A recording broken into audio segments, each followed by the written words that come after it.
जय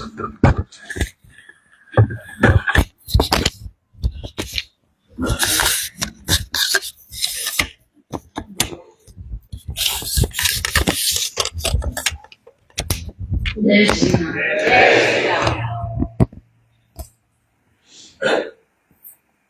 बंदं गुरुपदं कृपा सिंधु नररूपहरि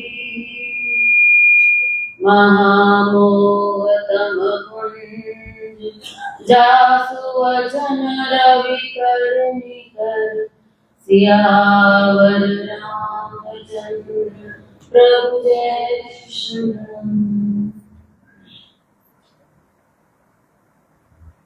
सूक्ष्म रूप से उपस्थित सद्गुरु चरणों को मेरे कोटि कोटि नमन।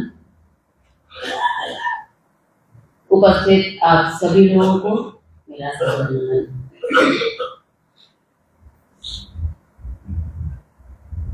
श्री रामचरित मानस के गूढ़ ज्ञान की सरल व्याख्या हम लोग सुनने की समझने की कोशिश कर रहे हैं।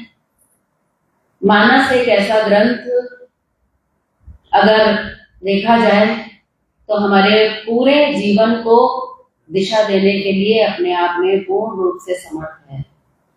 आप जीवन के जिस क्षेत्र में भी हो, जिस स्थिति जिस परिस्थिति में हो, ये मानस आपको मार्ग दिखाने में समर्थ है। इसमें अनेक कथा प्रसंगों और अनेक चरित्रों के माध्यम से मानव मूल्यों की विवेचना दी गई है। जहां इसमें एक और ज्ञान, वहीं दूसरी ओर भक्ति की प्रधानता है। इस मानस की सबसे बड़ी विशेषता ये है कि इसमें कर्म कांड का कहीं पर भी जिक्र नहीं है। कर्म कांड का विरोध है। विरोध का मतलब ये नहीं है कि कर्म कांड करना नहीं है, लेकिन केवल क्रिया से, केवल कर्म कांड से, कर्म योग से तो जीवन बदल सकता है, लेकिन केवल न जाने न माने और केवल करने पर लगे हैं, ऐसे कर्मकांड से जीवन में कुछ बदलने वाला नहीं है। ऐसे कर्मकांड का खंडन करते हुए योगी जी महाराज कहते थे कि हम लोग समाज में देखते हैं, गृहस्थ जीवन में देखते हैं, अनेक प्रकार के त्योहार होते हैं। हर त्योहार के पीछे बहुत बड़ा विज्ञान है, अध्यात्म का विज्ञान है, लेकिन हम लोग केवल बस उसकी क्रिया कर रहे हैं। योगी जी महाराज कहते थे, हमारे इधर एक त्योहार होता है जिसमें बरगद के वृक्ष की पूजा होती है। अमावस के दिन बरगद मावस, बट मावस की पूजा होती है। उसमें जो सुहागिन स्त्रियां होती हैं वो धागा लपेटती हैं। योगी जी महाराज बड़े मौज लेकर कहते थे कि एक बार मैंने एक महिला से पूछा कि ये धागा क्यों लपेटती है, वो कुछ पता होगा इसके बारे में? बोले वो तो सास लपेटती थी इसलिए लपेटते हैं। बोले आगे तुम्हारी बहू क्या करेगी? बोले वो भी लपेटेगी। मना नहीं है, कम से कम विषयों से हटके कुछ धार्मिक कृत्य तो है, लेकिन धार्मिक सिद्धांतों पर जब तक वैज्ञानिक सिद्धांत नहीं होंगे और तदनुसार साधना प्रणाली नहीं होगी, तब तक इससे बनने वाला नहीं है। तो ये मानस हमें विचार और भावना का परिवर्तन करते हुए एक साधना का मार्ग दिखाती है। हम लोग भी इसी मार्ग पर चलने के प्रयास में यहाँ पर सभी एकत्रित हुए हैं।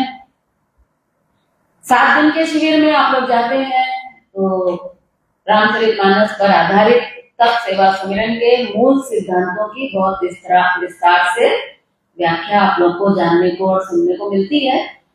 थोड़ा मानस की भी चर्चा डॉक्टर साहब बहुत सुंदर करते हैं, लेकिन जब हम एक शिविर, 2 शिविर और यहाँ पर तो 40 शिविर वाले लोग भी बैठे हैं, तो इतने शिविर करने के बाद जब हम इसको थोड़ा आगे बढ़ते हैं तब हमें इसको ग्रहण करने की क्षमता प्राप्त होती है और इसको हम और गहराई से समझ सकते हैं। आज इस शिविर का 7वां दिन हो रहा है। जल्दी ही आप सभी अपने अपने घर भी जाने वाले हैं। तो घर जाकर जीवन में आपके क्या बदलाव, किस प्रकार का एक दिशा पालन आपको करना चाहिए, उसकी आज हम लोग कुछ चर्चा करेंगे। रामचरितमानस में एक बहुत सुंदर कथा प्रसंग आता है। उसमें भगवान शिव माता पार्वती को रामचरितमानस की कथा सुना रहे हैं और पार्वती जी से कहते हैं कि पूर्व जन्म में जब तुम सती थी, उस कथा को याद दिलाते हैं जब सती को मोह हुआ था और किस प्रकार से फिर उन्हें अपने शरीर का परित्याग करना पड़ा था और फिर किस प्रकार से उन्होंने अगले जन्म में हिमाचल के घर पार्वती के रूप में जन्म लिया था और कितनी गूढ़ साधना की थी। उस साधना का भी स्वरूप यही था। डॉक्टर साहब बड़े विस्तार से समझाते हैं, तब सेवा सुंदर की साधना का स्वरूप था और फिर किस प्रकार से उनको शिव जी की प्राप्ति हुई। तो पूर्व जन्म की कथा याद दिलाते हुए शिव जी कहते हैं कि हे पार्वती, पूर्व जन्म में जब मैंने तुम्हारा परित्याग कर दिया था तो उसके बाद मैं बड़ा दुखी रहने लगा। लीला कर रहे हैं भगवान, एक आदर्श की स्थापना कर रहे हैं। ये मत समझिएगा कि कोई भगवान शिव को ऐसा संभव है। हमें मार्ग दिखाने के लिए, हमें दिशा देने के लिए वो बताते हैं कि जब मैंने तुम्हारा परित्याग कर दिया तो मैं बहुत दुखी हो गया। ध्यान में भी बैठता था लेकिन फिर भी मुझे तुम्हारा वियोग सताता था। तो अपने इस समाधान के लिए मैं नीलगिरी पर्वत पर काकभुशुंडी जी के आश्रम पहुंचा। काकभुशुंडी जी जानते हैं रामचरितमानस में काकभुशुंडी जी और गरुड़ संवाद जो है ये भक्ति योग का प्रतीक है, भक्ति योग है। काकभुशुंडी जी के चरित्र को आप पढ़ेंगे तो आनंद से उपरोक्त हो जाएंगे। लास्ट अध्याय में उत्तरकांड में काकभुशुंडी जी का बहुत सुंदर चरित्र है, क्योंकि वो भक्ति के प्रतिपादन करते हैं। रामचरितमानस के अंदर भक्ति योग का प्रतिपादन करते हैं, तो वहां पर आनंद और रस भरपूर है। और ये काकभुशुंडी जी कोई ऐसे ही भक्ति के वो नहीं बन गए हैं, बहुत पापड़ बेले उन्होंने, उनके जीवन का चरित्र जब हम लोग पढ़ते हैं तो मालूम चलता है। आज कौवे के शरीर में है, एक काक के रूप में है, पक्षी के रूप में है और गरुड़ जी को वो भगवान के सगुण चरित्र सुनाते हैं। नीलगिरी पर्वत पर उनका निवास है, उनका आश्रम है। शिव जी वहां पर जाते हैं तो मराल का रूप धारण करके जाते हैं, क्योंकि पक्षियों की सभा है। गरुड़ जी श्रोता है और काकभुशुंडी जी वक्ता है। तो वहां पर जाएंगे तो पक्षी रूप में ही जाना बढ़िया रहेगा, इसी प्रकार से वेश रख के जाना अच्छा रहेगा। तो शिव जी वहां पर पहुंचे हैं मराल का रूप धारण करके और माता पार्वती से कहते हैं कि हे पार्वती, मैं जब उस आश्रम में पहुंचा तो वहां पर मैंने देखा कि जितने भी साधक उनके आश्रम में थे उनकी एक बड़ी अलौकिक दिनचर्या थी। वहां पर जो पूरा कार्यक्रम चल रहा था सुबह से लेकर रात तक, वो बड़ा अलौकिक था। और क्या वो सवेरे से शाम तक का क्या वहां पर वो रूटीन चल रहा था, क्या वहां का टाइम टेबल था, वो टाइम टेबल आज मैं आपको बताना चाहती हूँ, ताकि हम साधक भी जब अपने घर जाएं तो किस प्रकार से उस टाइम टेबल के अनुसार हम एक साधक का जीवन कैसे जी सकते हैं, घर गृहस्थी में रहकर काम धंधे को करते हुए कैसे हम उस आश्रम को अपने घर में स्थापित कर सकते हैं, जैसा आश्रम काकभुशुंडी जी महाराज का था। कहते हैं कि वहां पर सुबह से लेकर रात तक का जो कार्यक्रम था उसको मानस में 4 वृक्षों के प्रतीक के रूप में दिया गया है। पहला वृक्ष था वहां पर पीपल का, दूसरा था पाकर का और तीसरा था आम का और चौथा था बरगद का। यहाँ पर भी आपने प्रेम स्थली देखी होगी, गए होंगे आपने, अगर ध्यान दिया होगा तो यहाँ पर भी उस प्रतीक के रूप में ये चारों वृक्ष आपको देखने को मिले हैं। ना देखे हो तो जाकर देखिएगा। ये प्रेम स्थली पूरा रामचरितमानस की थीम पर, उन्हीं के सिद्धांतों पर ही बनी है। और आज आपको मैं बताना चाहूंगी कि योगी जी महाराज जब थे, उनसे कुछ समय पूर्व ही अखिलेश जी महाराज को एक दिन स्वप्न में ईश्वरीय प्रेरणा प्राप्त हुई थी कि योगी जी महाराज के जाने के बाद ऐसी उनकी समाधि बनानी है। अंदर से उनको पूरा स्ट्रक्चर सहित पूरा सब कुछ, एक एक जो कलर यहाँ पर दिए गए हैं, जो कुछ भी आप वहां पर देखते हैं ना, 4 वक्ता भी है स्थापित, पूरा वो रामचरितमानस का ही स्वरूप है ये प्रेम स्थली।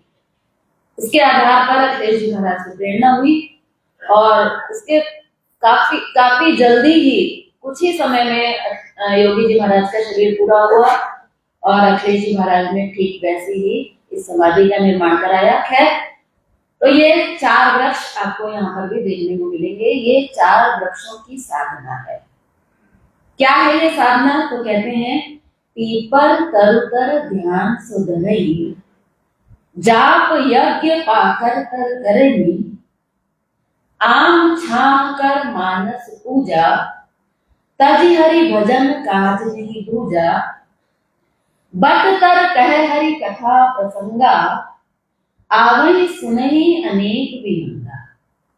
कहते हैं कि उनके आश्रम में जो ये दिनचर्या चल रही थी, उसमें जो भाग लेने वाले जो साधक थे वो कौन थे? कहते हैं, आवई सुनई अनेक विहंगा। विहंग पक्षी। पक्षी कौन है? पक्षी वो है जो उड़ना चाहता है, जो अपने जीवन में उड़ना चाहता है, यानी कि अपने जीवन में पंख लगाना चाहता है। जो भी साधक इस भावना से साधना में लगा है कि मुझे तो अपने जीवन की ऊंचाइयों को प्राप्त करना है, हम सब वो पक्षी हैं अगर हमारे जीवन में ऊपर उठने की चाहत है। जिसकी ऊपर उठने की चाहत होगी वही ऐसे विश्वविद्यालय में एडमिशन ले सकता है। बाकी तो सब धरती पर रेंगने वाले 84 लाख योनियों में भटकने वाले बहुत से प्राणी इस धरती पर पाए जाते हैं। तो वहां पर जो ऐसे साधक थे, वहां पर काकभूषुंडी जी भगवान के चरित्रों का गान करते हैं और उसका जो स्वरूप है वो ये है कि सबसे पहली साधना अगर हम बात करें तो कहते हैं, पीपल तरुतर ध्यान सुधरई। पीपल जो है ये रामचरितमानस में ध्यान की साधना का प्रतीक है। उसको समझाने का जो ढंग है, उसके लिए पीपल का वृक्ष बताया गया है। पीपल के वृक्ष में आपने एक खास बात देखी होगी कि अगर जरा सी भी हवा चलती है तो उसके पत्तों में खड़खड़ाहट की आवाज आती है, और अगर पीपल के पत्ते में से ये आवाज नहीं आ रही है तो समझ लीजिएगा कि हवा रुकी हुई है। ये पीपल हमारे ध्यान की साधना का प्रतीक है। सवेरे सबसे पहले उठते ही हमारी दिनचर्या का जो प्रारंभ होगा वो किससे होगा?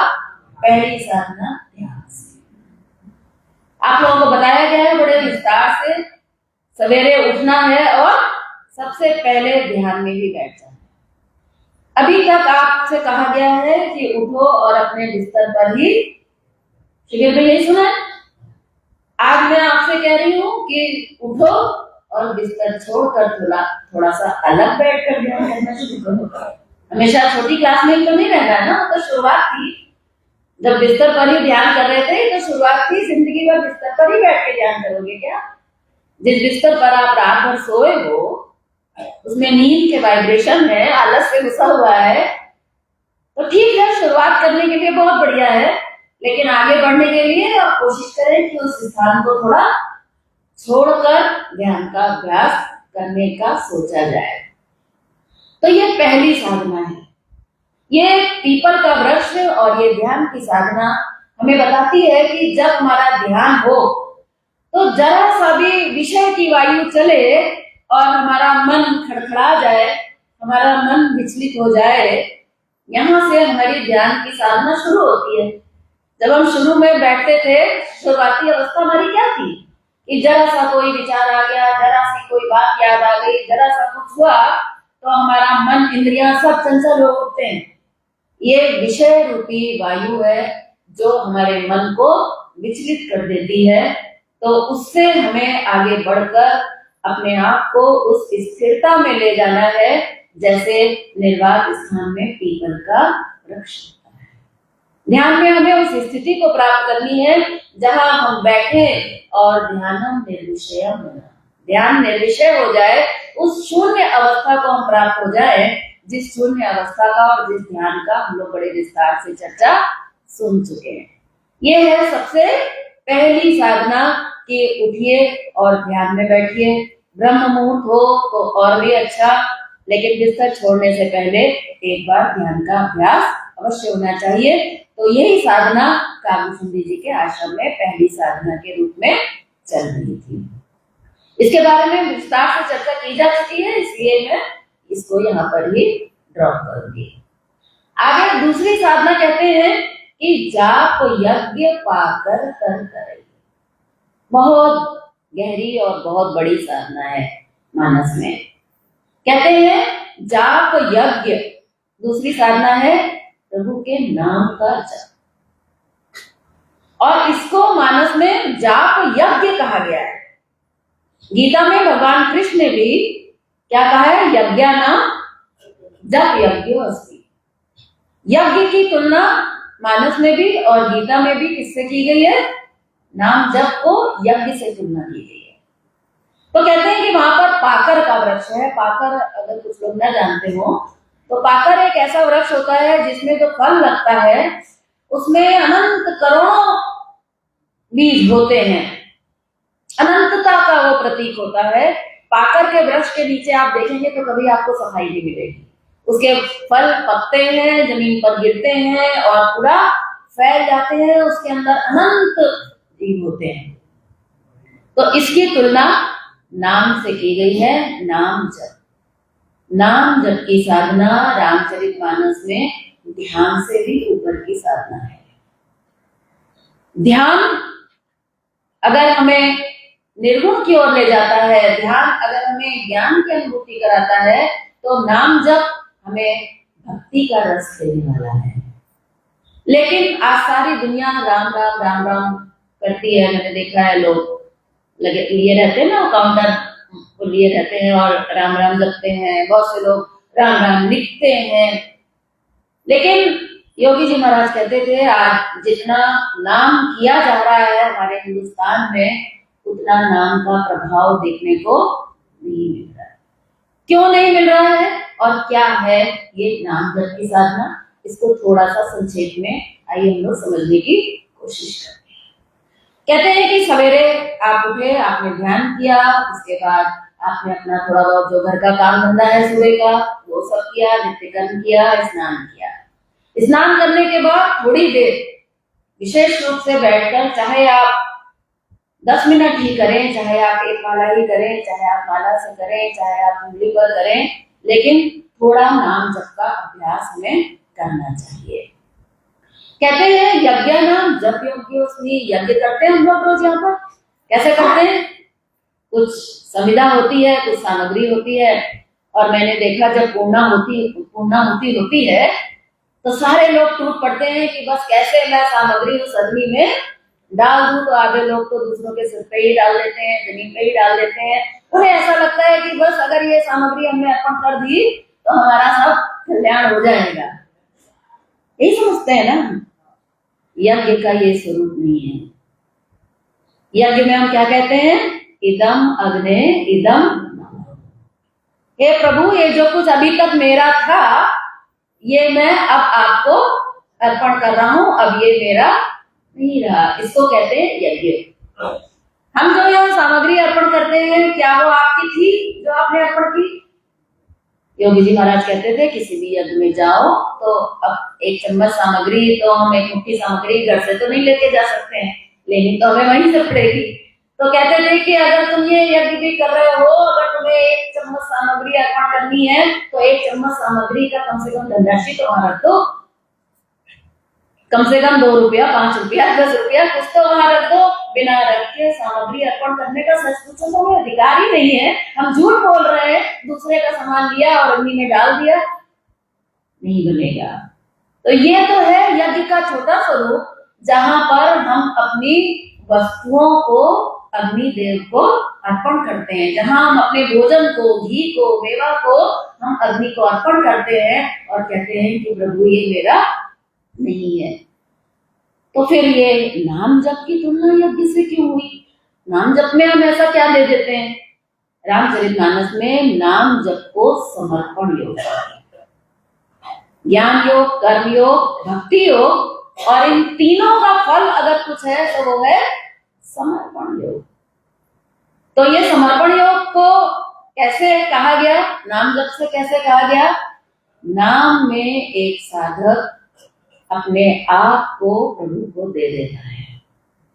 अपने आप को मतलब अपने सारे मन दिमाग की फिजूल बातों को, अपने अहंकार को, अपने मेरा को, अपने आप को प्रभु के सामने, जैसे कहा गया सन्मुख होई जीव होई, जब ही सुन रहे थे उस दिन हम लोग, अपने आप को प्रभु के सामने पूर्ण रूप से अर्पण कर देता है, अपने आप को दे देता है। उसको कहते हैं नाम जप की साधना।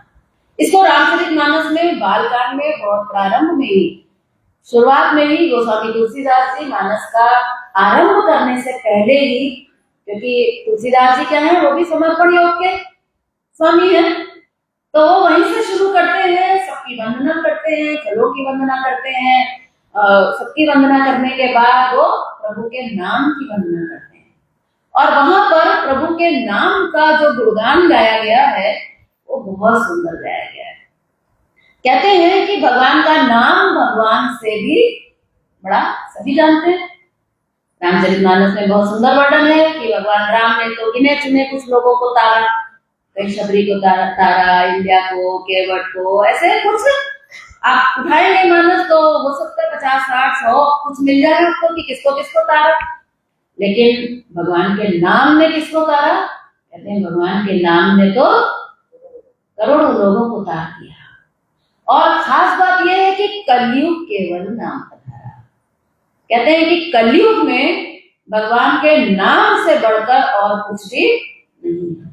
कहते हैं सुमेरी सुमेरी नर उतर नहीं पा रहा। भगवान के नाम की साधना से इंसान अपने जीवन के भवसागर से, अपने कष्टों से, भवसागर के दुखों से मुक्त हो सकता है।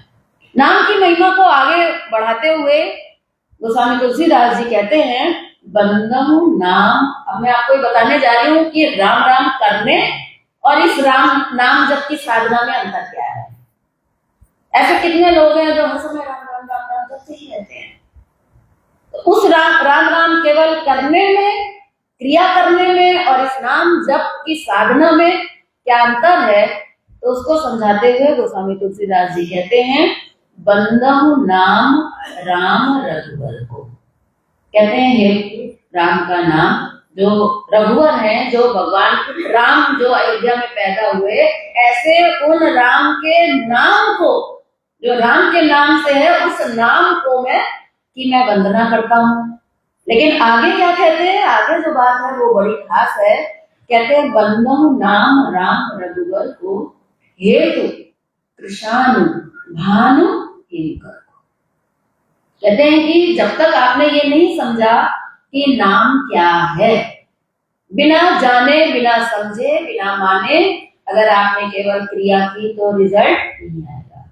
दुनिया की किसी भी क्रिया का रिजल्ट तभी आता है जब उसके मूल में विचार और भावना का परिवर्तन होता है। तो वो नाम का विचार और भावना का परिवर्तन क्या है, तो कहते हैं कि हेतु, हेतु मतलब होता है कारण, कृषाणु, भानु और हिमकर। कृषाणु मतलब क्या होता है, अग्नि, आग, भानु मतलब सूर्य और हिमकर मतलब चांद। इन तीनों के अंदर एक ही गुण प्रमुख है और वो क्या है, एक जो अग्नि है उसका स्वरूप है कि प्रकाश उसमें भी है, लेकिन वो प्रकाश कैसा है, जलाने वाला, तपाने वाला, छुओगे तो उसका फल देने वाला। और जो सूर्य है वो जलाता नहीं है हमें, वो क्या करता है, प्रकाश देता है। और जो चंद्रमा है वो क्या करता है, प्रकाश वहां पर भी है लेकिन वो हमें क्या देता है, शीतलता देता है। तो दोनों, तीनों आपस में मिलते जुलते हैं लेकिन तीनों का काम अलग अलग है। जो अग्नि है ये कर्म योग का प्रतीक है, कर्मों में दाहकता होती है। जैसा कर्म करते हैं हमें वैसा फल मिलता है, बुरा कर्म करते हैं तो हमें वैसा ही अग्नि हमें जलाने वाली होती है, हमें उसका फल मिलता है। तो ये कर्म योग का प्रतीक है। और जो सूर्य है वो ज्ञान योग का प्रतीक है, जहाँ अखंड प्रकाश है। और जो चांद है वो भक्ति योग का प्रतीक है, क्योंकि वहां पर शीतलता है। बोले भगवान का नाम ना तो कर्म योग है, ना ज्ञान योग है, ना भक्ति योग है। इन तीनों का भी हेतु, ये तीनों का जो मिला जुला जो इफेक्ट आएगा, जो रिजल्ट आएगा, उसका जो इन तीनों का जो कारण है वो है नाम जप की साधना, जिसको समर्पण योग कहते हैं। ज्ञान कर्म योग का तो बता दिया, लेकिन इन तीनों का जो फल है वो क्या है? समर्पण योग है। तो भगवान का नाम हमें इन तीनों योग से ऊपर उठाकर समर्पण योग तक ले जाने वाला है। आगे कहते हैं विधि हरि हरमय वेद प्राण सो। विधि मतलब ब्रह्मा, हरि यानी विष्णु, हर यानी शिव जी। एक जो है वो संसार की रचना करता है, एक संसार का पालन करता है और एक संहार करता है। कहते हैं कि इस पूरी सृष्टि का जो आधार है, तीन ही काम हो रहे हैं ना सृष्टि में, निर्माण हो रहा है, पालन हो रहा है और संहार हो रहा है। तो इन तीनों को करने वाली जो वो शक्ति है जिसको राम नाम से कहा गया है, ये वो राम का नाम है जो हमें इन तीनों शक्तियों का ज्ञान कराने वाली है। इससे भी, इन तीनों शक्तियों से भी ऊपर उठाने वाली है, तीनों गुणों से ऊपर उठाने वाली है। और जो गॉड का जो माना गया है, जनरेटर, ऑर्गेनाइजर और संहार करने वाला, डिस्ट्रॉयर, तो ये ईश्वरीय स्वरूप इसी के अंदर निहित है। विधि हरि और हर के अंदर उस स्वरूप को प्राप्त कराने वाला कौन है? ये नाम है। आगे कहते हैं नाम निरूपण नाम जतन पे, नाम निरूपण नाम जतन पे, प्रभु प्रगटत जिमि मोल रतन पे। बोले ये नाम जो है ये जबान पे केवल रटने वाला नहीं है, बल्कि ये नाम प्रकट करने वाला है। रोज हम लोग चर्चा सुन रहे हैं कि राम का दर्शन हमारे काम नहीं आएगा, राम का प्राकट्य काम आएगा। ऐसे ही नाम का केवल जाप काम नहीं आएगा, बल्कि नाम का प्राकट्य काम आएगा। और भगवान का नाम कैसा है? जैसे राम होंगे वैसे ही तो उनका नाम होगा। मैं यहाँ राम कह रही हूँ, इसका मतलब ये नहीं है कि कोई राम नाम की ही केवल बात हो रही है। भगवान का जो भी नाम आप लेते हो, भगवान के जिस नाम से भी आप प्रेम करते हो, जिससे भी आप जुड़े हो, उसका जाप करते हो, मैं उस नाम की बात कर रही हूँ। मैं रामचरितमानस की क्योंकि चर्चा कर रही हूँ, इसलिए मैं यहाँ पर राम शब्द का प्रयोग कर रही हूँ। कहते हैं नाम निरूपण नाम जतन पे। अगर नाम का निरूपण और नाम का जतन नहीं होगा तो योगी जी महाराज के शब्दों में ही अगर आपसे कहूं तो वो कहते थे जिंदगी भर राम राम राम राम करोगे, जीवन में चींटी भर भी असर नहीं होगा।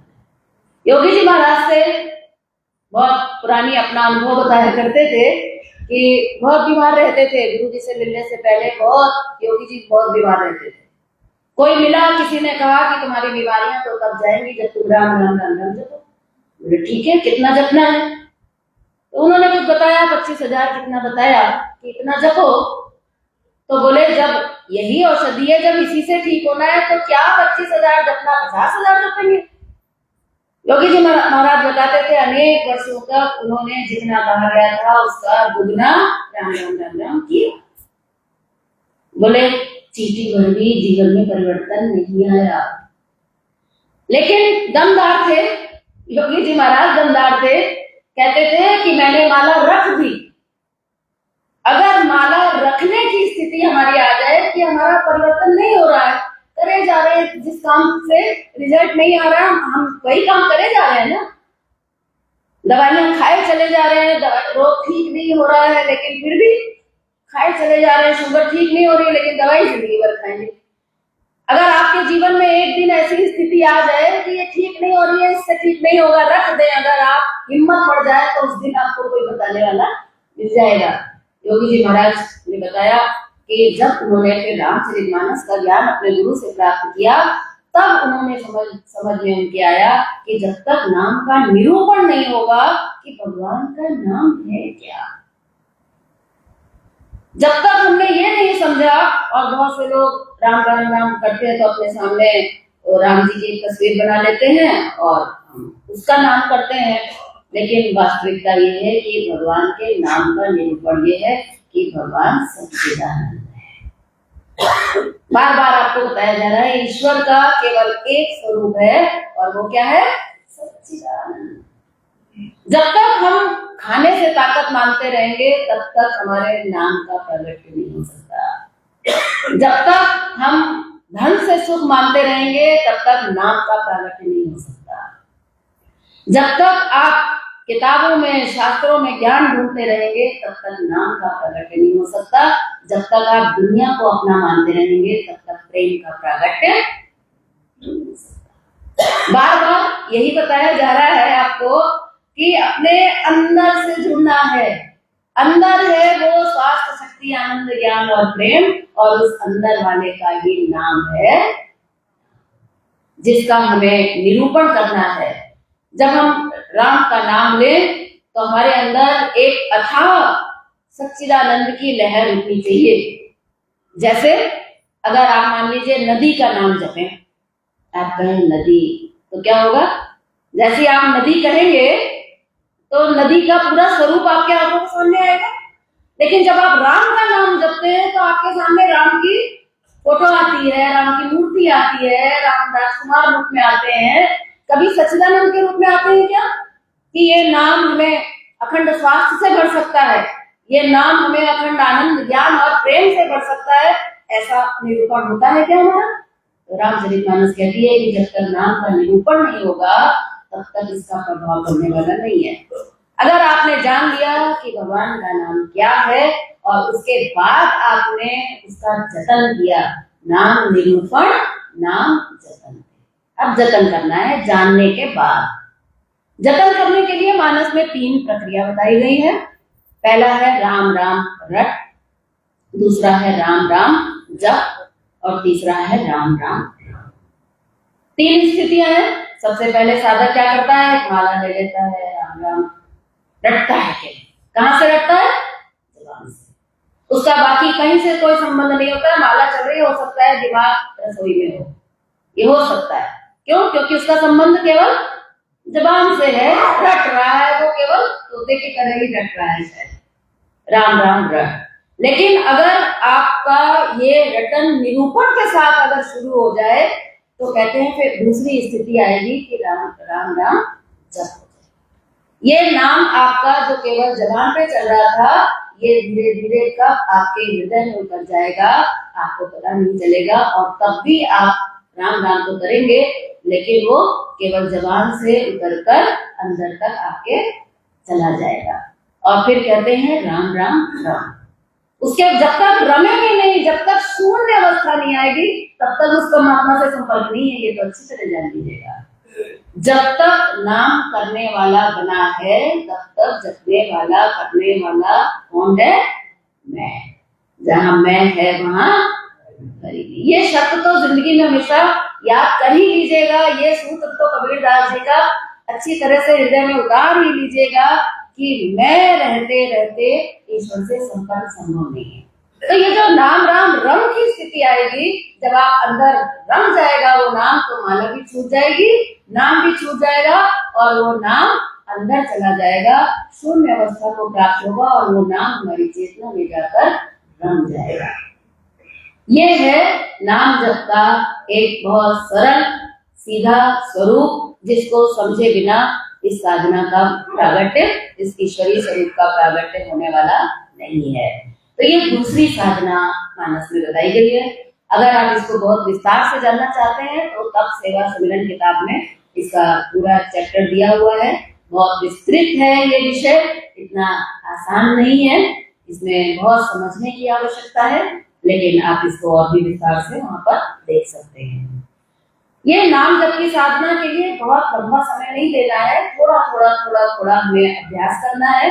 पहले अगर हो सके प्रारंभिक अवस्था है तो आप चाहे तो किसी माला का कर सकते हैं। उसके बाद एक अभ्यास करना है, प्रयास करना है कि हम जो भी काम कर रहे हैं उस काम में इस नाम को हमें जोड़ना है। यानी कि हमारे अंतर मन में वो प्रभु का नाम सतत हमारा चलने लग जाए, लेकिन केवल वो ऐसा क्रिया रूप में ना हो बल्कि एक जागरूक नाम जप हो कि आप नाम जप रहे हो, आप अपना काम भी कर रहे हो और आपको उस नाम का भी आभास हो और साथ में ये भी आभास हो कि मैं उस सच्चिदानंद स्वरूप के संपर्क में इस नाम के माध्यम से आ रहा हूँ। अभ्यास लगेगा, इतना आसान नहीं है, बहुत बड़ी साधना है। ध्यान तो बहुत आसान है इसके सामने, लेकिन ये भक्ति योग की साधना है नाम जप की। इसके लिए आपने थोड़ा बहुत समय दे दिया, नहा धोकर मान लीजिए आप रेडी हुए अपने काम धंधे पर जाने के लिए, तो नहाने धोने के बाद कुछ ना कुछ तो पूजा पाठ हम सभी कुछ ना कुछ तो करते ही हैं। कुछ भगवान की पूजा करते हैं, कुछ धूपबत्ती अगरबत्ती करते हैं, कुछ तो हम नियम करते ही हैं। उसी नियम में इस नियम को अगर शामिल किया जाए तो चाहे तो आप एक ही माला क्यों ना करें। अगर निरूपण आपका सही है तो एक मोती से भी हमारा कल्याण हो सकता है।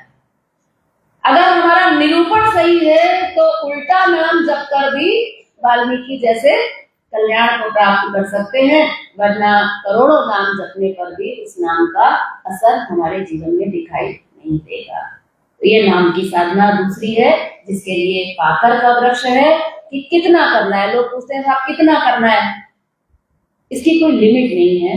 ये सतत धीरे धीरे धीरे धीरे हमारा ऐसा अभ्यास हो जाए कि ये नाम अनंत हमारे अंदर चलने लग जाए, गुंजायमान होने लग जाए। अब तीसरी साधना बहुत महत्वपूर्ण है। वो महत्वपूर्ण इसलिए है कि ध्यान में आपने दे दिया आधा घंटा, 1 घंटा, 2 घंटा, नाम जप में आपने दे दिया 15 मिनट, 20 मिनट। अब जो तीसरी साधना आने वाली है, इस साधना में आपको कम से कम 8 घंटे लगेंगे। घबराइएगा नहीं कि 8 घंटे कहाँ से आएंगे, कहीं अलग से नहीं आएंगे, उसी 24 घंटे से ही आएंगे। कहते हैं आम छाम कर मानस पूजा।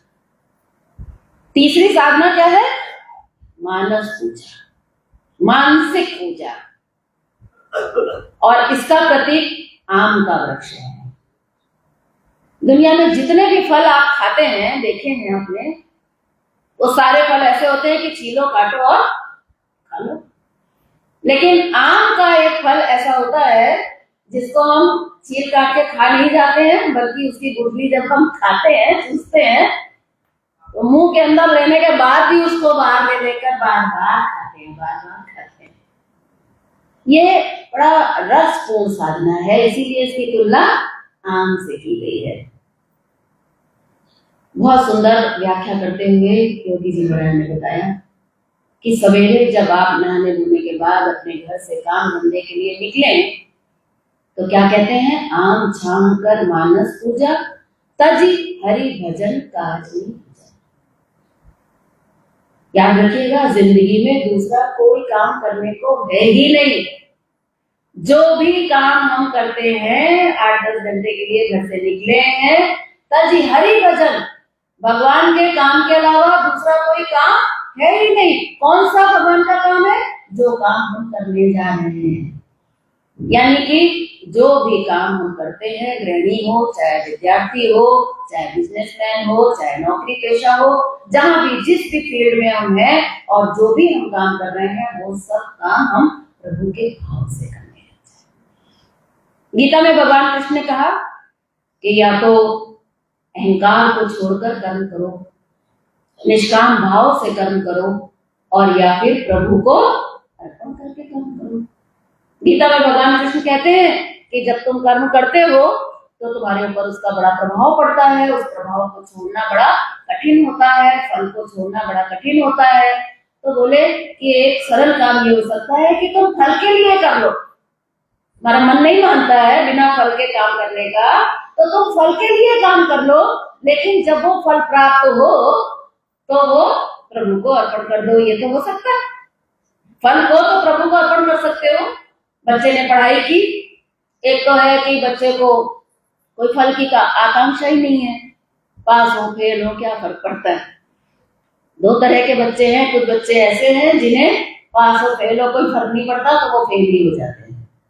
दूसरे बच्चे ऐसे होते हैं जो बड़ी मेहनत से पढ़ते हैं लेकिन उसके बाद भी फेल हो जाते हैं। ऐसे बच्चे भी होते हैं, बेचारे करते हैं अपनी तरफ से बड़ी मेहनत करते हैं लेकिन फिर भी निकाल नहीं पाते हैं तो बड़ा उनको भी कठिनाई होती है। तो कर्तव्य कर्म तो करो लेकिन उसके बाद जो फल प्राप्त हो टॉप हो गया तो ठीक है, और अगर फिसल भी गए कोई बात नहीं, फिर से कर्म करेंगे। और एक होता है कि हमने तो फल के लिए किया है, हमें तो टॉपर होना है, हमने टॉपर होने के लिए कर्म किया, इच्छा से किया, फल की कामना से किया, और उसके बाद जो भी फल प्राप्त हुआ वो फल हमने प्रभु के चरणों में अर्पण कर दिया कि प्रभु कर्म करना हमारे हाथ में था, फल आपने जो कुछ भी दिया है ये आपकी कृपा से। क्या होगा? जीवन आसान हो जाएगा। अभी हम कोई भी काम करते हैं, गृहिणी घर में झाड़ू लगा रही है, घर की कहानी है। झाड़ू जब हम लगाते हैं तो पूरे टाइम चिड़चिड़ करके झाड़ू लगाते हैं, देवानी तो कुछ करती नहीं, मुझे ही सब करना पड़ता है, सास उसको तो कुछ कहती नहीं, सब काम मैं ही करती हूँ, ये सब चल रहा है ना घरों में। ऑफिस जाते हैं तो हमें ऐसा लगता है हम जितनी ज्यादा काम चोरी कर सके हमें क्या जरूरत है, वो तो पड़ोसी तो सारा दिन बैठा ही रहता है, वो तो कुछ करता नहीं है तो मैं क्यों करूं। सवेरे गुरु जी कह रहे थे अपने गीता के प्रवचन में कि कोई एक ही चोरी करता है तो मैं 4 की चोरी क्यों ना करूं, कोई दूसरा अपने कर्तव्य का पालन नहीं करता तो मैं क्यों करूं। ये सब चलता है, चिंतन चलता रहता है कि कब पहली तारीख आए और मुझे तो आप अपनी मेरी सैलरी दे दो, बाकी ठीक है जितना हो सकेगा कर लेंगे, यही चल रहा है। लेकिन अगर इसी काम में आप जरा कल्पना करिए, अगर यही काम हमारी प्रभु की सेवा बन जाए तो क्या? काम तो करना ही पड़ेगा, नौकरी तो करनी ही पड़ेगी, सैलरी तो पहली तारीख को ही मिलेगी। जब पहली तारीख को ही सैलरी मिलनी है तो 30 दिन तक उसका चिंतन में क्यों लगे पड़े हो? कब आएगी 30, कब आएगी पहली, कब आएगी पहली? 30 दिन तक कर्म करो ना, मेहनत से करो, प्रेम से करो, ज्यादा से ज्यादा अपनी क्षमता से 1% ज्यादा, जैसे अपने बच्चों के लिए करते हो। माँ थक गई होती है फिर भी एक रोटी बनाकर और बच्चे को गरम गरम खिलाना चाहती है, ऐसा प्रेम हमारे इस पूरे काम में क्यों नहीं हो सकता? जो प्रेम हम अपने बच्चे से करते हैं वो प्रेम हम अपने कर्मों से क्यों नहीं कर सकते? जो भी हमारा कर्तव्य कर्म हमें दिया गया है। अगर घर में झाड़ू लगानी है तो 2 ही तरीके हैं, या तो रो रो कर लगाओ या लगानी तो पड़ेगी, इसका कोई उपाय तो है नहीं। एक भाई थे, एक बार मैंने ये प्रवचन में यही बात बताई तो जब मैं मन से उतरी तो एक भाई ने चुटकुला सुनाया, मुझे याद आ गया तो सुना दूं क्या? हंसी आ गया थोड़ा। वो चुटकुला ऐसा था कि बोले कि एक बार एक घर में एक बहू थी और सास ससुर थे, 3 ही लोग थे। तो बहू बड़ी नालायक थी, झाड़ू नहीं लगाती थी, तो कभी सास लगाए झाड़ू, कभी ससुर लगाए, तो बुरा लगता है, बुरा लगना चाहिए।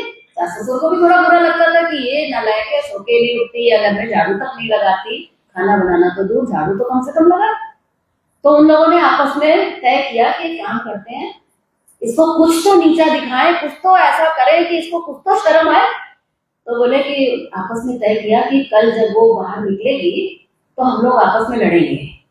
मैं ये कहूंगा कि नहीं मैं झाड़ू लगाऊंगा और तुम कहना कि नहीं मैं झाड़ू लगाऊंगी, तो शायद बहू कहे कि अरे नहीं आप लोग लड़िएगा, मैं झाड़ू लगा देती हूँ।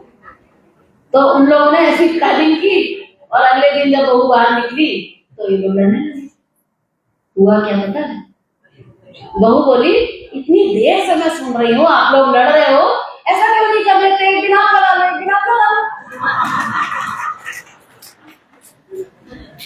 कैसे हम अपने कर्तव्यों से कैसे बच सके, कितना हम ले सके और कितना हम कम से कम दे सके। सोचिए अगर आप अपने काम धंधे में 24 घंटे में 8 घंटे केवल यही मनन कर रहे हो कि मैं कितना कम दूं और कितना ज्यादा ले लूं, तो ये व्यक्ति कभी अपने जीवन में विकास नहीं कर सकता, कभी नहीं कर सकता, क्योंकि वो रोज यही चिंतन कर रहा है, रोज यही मनन कर रहा है, लेने की सोच रहा है और देने की नहीं सोच रहा है, तो ये व्यक्ति कभी विकास नहीं कर सकता। इसलिए मानस में कहा गया कि तज हरि भजन काज नहीं।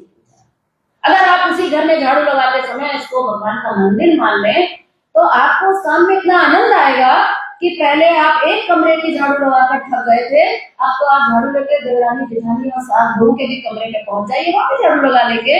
4 कमरे में झाड़ू लगाने के बाद भी आप उतना नहीं थकेंगे जितना आप एक झाड़ू में थक जाते थे। क्यों? क्योंकि हम लोग उस दिन सीरियल में देख रहे थे जीवनी शक्ति का व्यय, सुना था हमने। गुरु जी कह रहे थे कि कोई भी व्यक्ति काम से नहीं थकता, फिजिकल परिश्रम से, शारीरिक श्रम से कोई भी उतना नहीं थकता है। थकते हैं हम अपने काम के कर्तापन से, मैं कर रहा हूं, हम इससे थकते हैं। एनर्जी का लॉस हमारे मैं की वजह से होता है, झाड़ू लगाने से थकता कोई नहीं है। इसलिए हम जो भी काम करें, अगर आप प्रेम से करेंगे तो आपको उसका आउटपुट भी मिलेगा, ऐसा नहीं है कि नहीं मिलेगा। अगर आप अपनी कंपनी में हो और बहुत ईमानदारी से और अपनी पूरी क्षमता से और कंपनी को बिल्कुल अपना मानकर, भगवान का मानकर अगर आप सेवा करोगे तो क्या कंपनी को दिखाई नहीं देगा? क्या किसी को दिखाई नहीं देगा? आप कहेंगे अरे साहब नहीं दिखाई देता, नहीं दिखाई देता, ना दिखाई दे, उसको तो दिखाई देगा। रिजल्ट देने वाला तो वो है ना, वो फल आपके जीवन में आएगा और ये 8 घंटे आपकी साधना बन जाएगी। ये पेट का धंधा नहीं बनेगा, ये क्या बनेगी? आपकी साधना बन जाएगी, सेवा की साधना बन जाएगी। और आप कल्पना नहीं कर सकते आपके जीवन में कितना आनंद आने वाला है। आपके काम का सारा श्रम मिट जाएगा और आपका घर आश्रम बन जाएगा। योगी जी महाराज कहते थे कि आश्रम क्या है? आज हम जाते हैं आश्रमों में शांति ढूंढने के लिए। लोग कहते हैं साहब थोड़े दिन शांति चाहते हैं, आश्रम आ जाए क्या 4 दिन के लिए? आ तो जाओ 4 दिन, कोई बात नहीं, लेकिन 4 दिन के बाद क्या होगा? वापस तो वही ग्रह कलेश में जाना पड़ेगा, लौट के तो वही जाओगे। तो क्यों ना हम अपने घर को ही आश्रम बना लें। और आश्रम की परिभाषा मानस के अनुसार ये है कि जहां पर काम का श्रम ना हो, जहां पर काम का कोई श्रम ना हो, वो आश्रम ही है। अगर आप अपने ऑफिस में काम कर रहे हैं लेकिन काम का आपको स्ट्रेस नहीं है, काम का आपको तनाव नहीं हो रहा है, तो वही काम आपका श्रम रहित आश्रम बन जाएगा। तो इस प्रकार से ये साधना है जिसका प्रतीक आम माना गया है। आम के अंदर ये जो गुठली है ये अहंकार का प्रतीक है, लेकिन ये वो वाला अहंकार नहीं है जो हमें गिराने वाला है। दुनिया में कोई भी चीज हमेशा खराब ही नहीं होती है, हर चीज का अपना सदुपयोग होता है। भांग धतूरे की पत्ती भी बुरी नहीं होती है, औषधियों में उसका भी प्रयोग होता है। दुनिया में हर चीज अच्छी होती है अगर उसको सही दिशा दे दी जाए। अहंकार भी बुरी चीज नहीं है अगर वो सही दिशा में लगाई जाए। तो ये गुठली क्या है? ये उस अहंकार का प्रतीक है जहां पर रामचरितमानस में कहा गया, सो अनन्य जाके हसी मति न डरे हनुमंत मैं सेवक। क्या है? मैं है, लेकिन कैसा मैं है? मैं सेवक, मैं सेवक सचराचर रूप स्वामी भगवान। ये है वो अहंकार। क्योंकि जब तक आपके अंदर थोड़ा मैं नहीं होगा ना, तब तक आप करेंगे कैसे? सेवा करने के लिए थोड़ा तो मैं चाहिए ना। लेकिन वो मैं प्रभु को समर्पित है और इस भाव के साथ मैं हमारा होना चाहिए कि ये सारी दिखाई देने वाली दुनिया प्रभु का स्वरूप है और मैं सबकी सेवा करना चाहता हूँ। ये मैं उस गुठली का प्रतीक है जिसमें बार बार हमें सेवा करनी है, इसका अनंत स्वरूप है। और जब इस सेवा को करें तो उसमें रस आना चाहिए। कैसा रस? जैसा आम में होता है, मीठा रस। तो आप देखेंगे इस साधना से आपका जीवन रसोमय होने लग जाएगा। अभी हमारे जीवन में बड़ी शुष्कता है। रामचरितमानस शुष्कता की बात नहीं करते। रामचरितमानस में कहा गया है कि हमारे जीवन में रस होना चाहिए, हमारे जीवन में आनंद होना चाहिए, मौज मस्ती होनी चाहिए। कहाँ कहाँ हमारी गलती हो रही है उसके लिए इस टाइम टेबल से हमें ढूंढना है। और बार बार अपने आप को, इतना आसान नहीं है, एक दिन में नहीं होगा।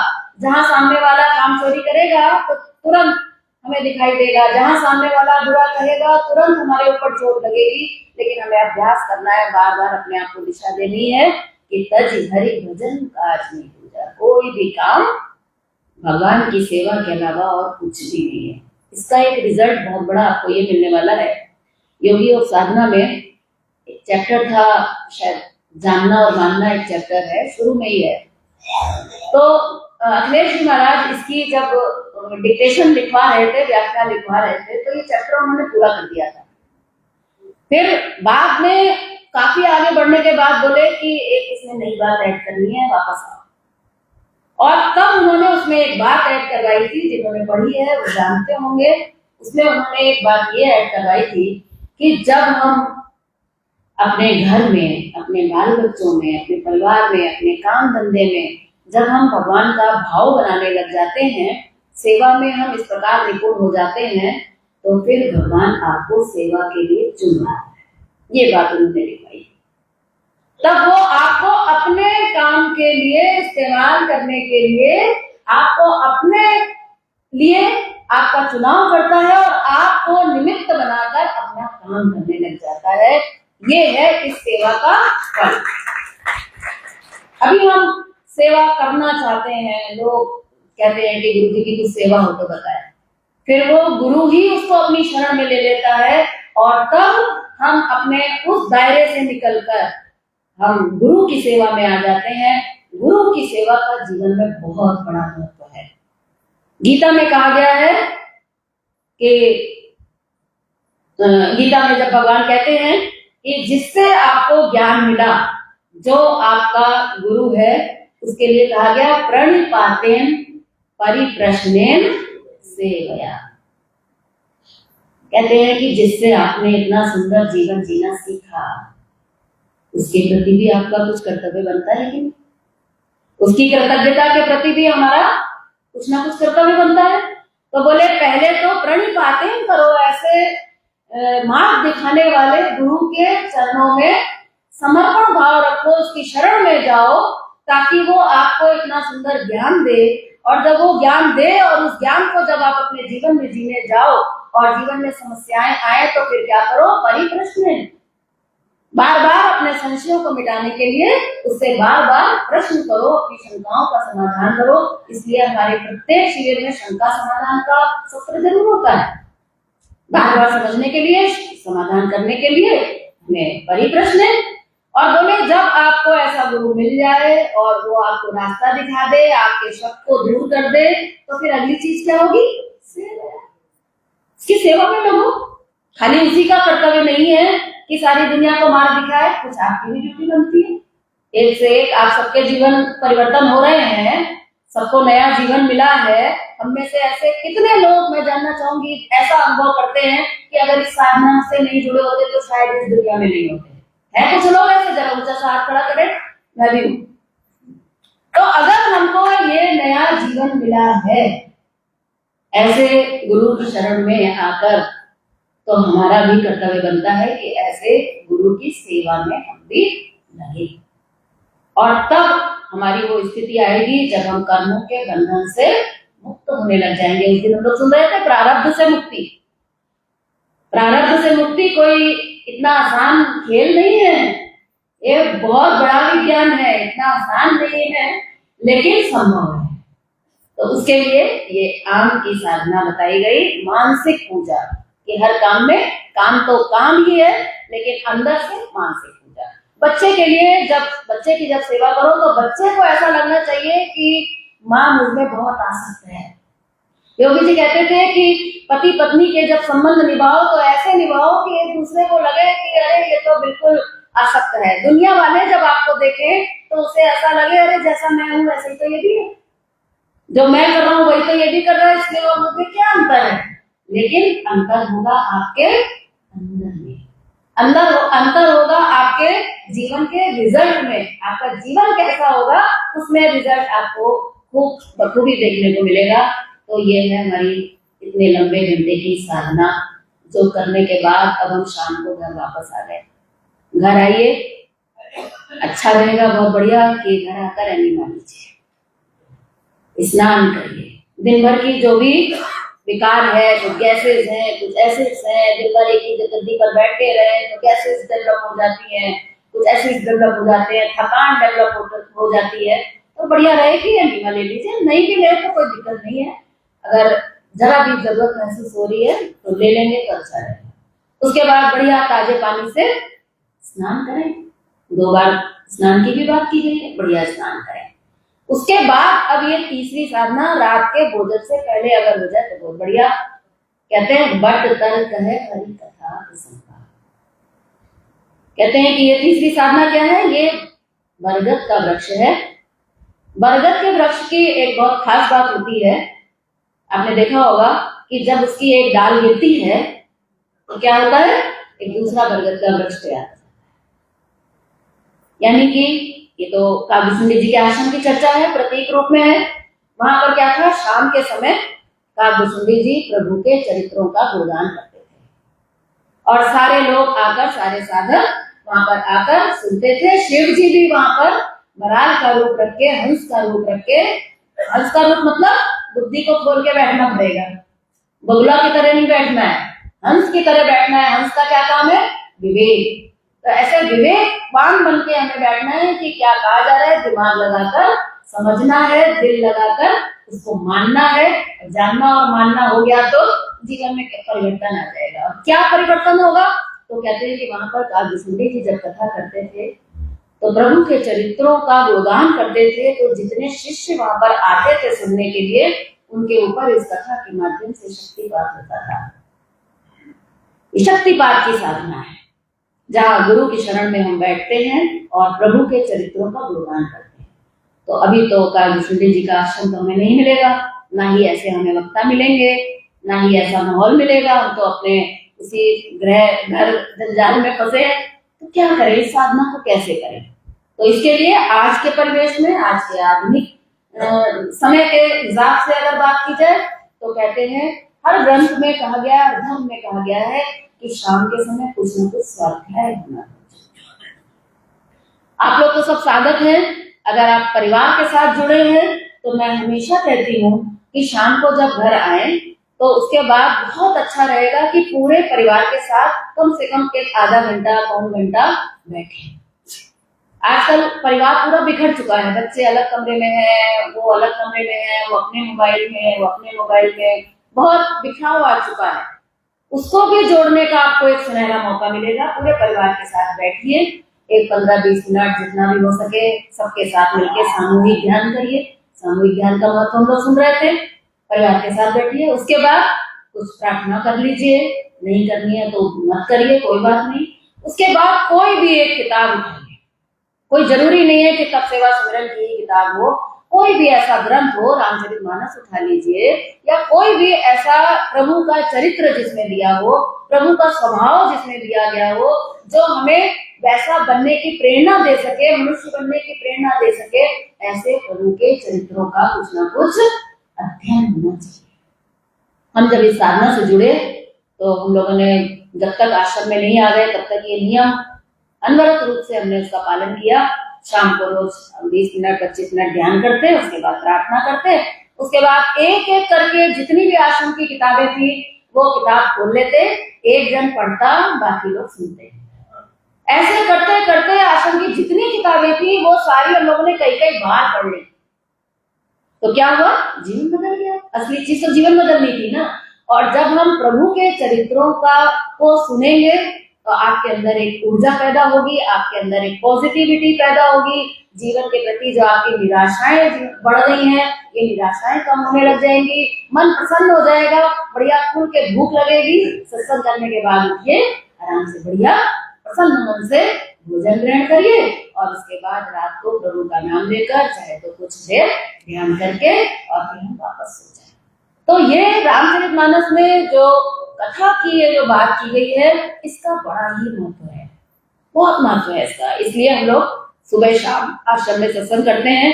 सुबह हम लोग गीता का अध्ययन करते हैं और शाम को रामचरितमानस का पाठ करते हैं। अब तो समय बहुत दिशाहीन हो चुका है। अब तो सोने से पहले हमारे अंदर अगर कुछ जाता है तो बस एक ही चीज जाती है, सोने से पहले। कितने लोगों से कहते हैं भाई सोने से पहले मत करो, बोले आप दिन भर तो रिलैक्स हुए, अब तो कम से कम करने दो। किया उसने वही है दिन भर, लेकिन रात को जब रिलैक्स होते हैं हम लोग भी आते हैं उसकी चपेट में, ऐसा नहीं है कि हम उसकी चपेट से बचे हुए हैं, लेकिन बचना जो चाहता है वो कम से कम बच तो सकता है। सोने से पहले आपके अंदर क्या जा रहा है ये इतना महत्वपूर्ण है कि आप सोच नहीं सकते। बहन से हम बात कर रहे थे तो वो कह रही थी कि रात को डिप्रेशन होता है, नींद नहीं आती है तो मोबाइल देखते हैं। नींद इसलिए नहीं आ रही है क्योंकि अंदर कचरा भरा है, और मोबाइल देखने से कचरा बढ़ेगा, कम नहीं होगा। लेकिन क्या करें, इतना ज्यादा बुद्धि हमारी विचलित हो चुकी है, इतना ज्यादा इसमें तनाव भरा हुआ है, डिप्रेशन इतना जा चुका है अंदर, और उसी चीज को हम वापस अंदर डाल रहे हैं। जिस भोजन से हमारा पेट खराब हुआ है उसी भोजन को खाकर हम ठीक होने की कोशिश कर रहे हैं। इसलिए कोशिश करें हम लोग, धीरे धीरे होगा, लेकिन सोने से पहले हम अपने अंदर क्या लेकर सो रहे हैं। अगर आप अच्छी चीज लेकर सोएंगे तो शांत नींद आएगी, आपको गहरी नींद आएगी।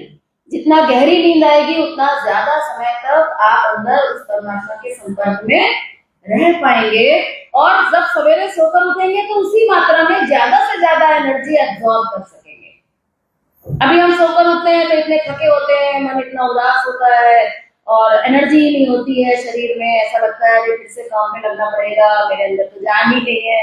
क्यों? क्योंकि रात भर आपको गहरी नींद आई नहीं, सवेरे उठे फिर ध्यान में बैठे तो ना तो उठा जाएगा ना बैठा जाएगा ध्यान में। तो अगर ये साधना आपको साधनी है, सुबह का ध्यान अगर आप पढ़ना चाहते हैं तो उसके लिए अच्छा रहेगा कि स्वाध्याय करो तो बहुत अच्छा। अगर स्वाध्याय की शुरुआत नहीं हो रही है तो दुर अध्याय जो चल रहा है कम से कम उसको ही हम परित्याग कर सके तो भी हमारे जीवन में बहुत अच्छे रिजल्ट आ सकेंगे।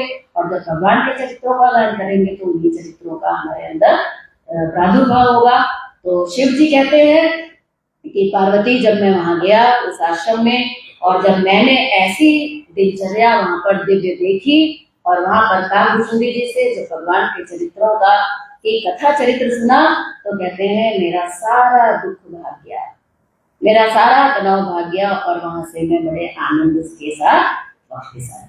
तो ये है एक साधक की आइडियल दिनचर्या। मुझे नहीं लगता है कि आज के समय में इस दिनचर्या में किसी को कोई बहुत बड़ी समस्या है। सरल है ना भाई, सो के उठ के बैठना है, इसमें कोई और किसी और को कुछ करना नहीं है। नाम जप में जरूर एक कह सकते हैं, हो सकता है कि आपके घर में मौन ना लगे या आपको कुछ ना लग सकता है, कुछ कठिन करके देखें, प्रयास करें। नहीं बैठकर माला पे नहीं कर सकते तो कोशिश करें 5 मिनट जहां भी आप हैं वहीं पर आप थोड़ा सा नाम जप कर लें, इस निरूपण के साथ में, इस जानकारी के साथ में। और दिन भर काम आप कर रहे हैं, इसमें दूसरे से कोई मतलब नहीं है, किस भाव से कर रहे हैं किस भाव से नहीं कर रहे हैं, ये तो केवल आपके ऊपर ही डिपेंड करता है।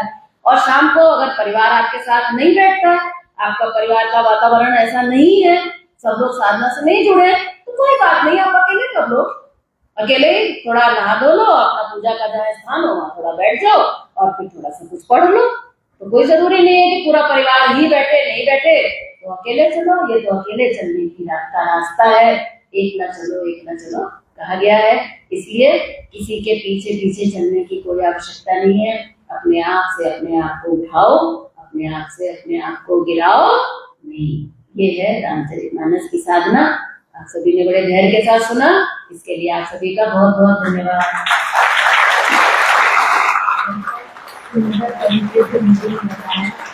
ये क्वेश्चन बार बार वर्कशॉप के क्लास में आता है कि ये चारों साधनाएं जो है वो आप समझाएं। तो मुझे उम्मीद है कि सबके प्रश्नों के उत्तर आज इस व्याख्यान से सबको मिल गए होंगे। बहुत बहुत धन्यवाद दीदी का, बहुत ही सुंदर प्रश्न।